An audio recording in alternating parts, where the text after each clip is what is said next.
Deuteronomy 4:29 says, "From there you will seek the Lord your God and you will find him, if you search after him with all your heart and with all your soul." Now, you see, the Lord's call on his people has never changed. What he says to Moses then and what he's saying today is the same. Seek the Lord. But sometimes this simple phrase gets so complicated, so at the risk of sounding grade school educated, let me break it down.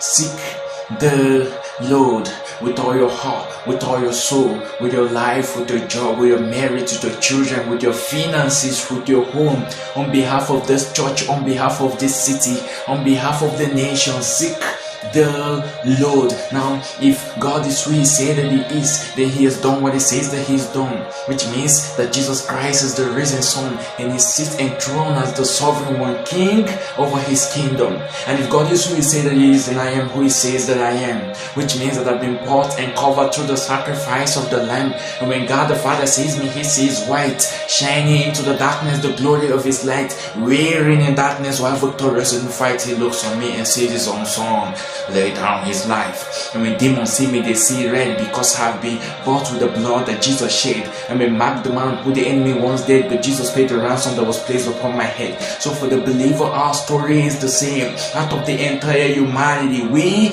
are his chosen race. Now begin to get so distracted by temptations of sin right in front of our face that we begin to discredit our secure future that has been given to us through his grace, and we become impatient whether the Lord has us in his time and space, and our passions get off course, our desires become misplaced, and then pride begins to take root in our hearts, and this is deadly. His ways has to be our heartbeats, his desires has to be our breath, for our misplaced desires give birth to sin, and sin brings forth death. And that's why I'm tired of playing games. How many end of the rough sign do I have to see before I start following his ways? How many empty words will I put to melody before I start singing his praise? I am tired of playing games. I try to remember what I brought to the table. You see, I was sick, wounded and disabled, defeated, diseased and unstable, a rabid beast dressed up in sheep's wool. My eyes were veiled by this present prince of darkness. I had buzzard sucklings just waiting to feed upon my carcass, and that's just the start.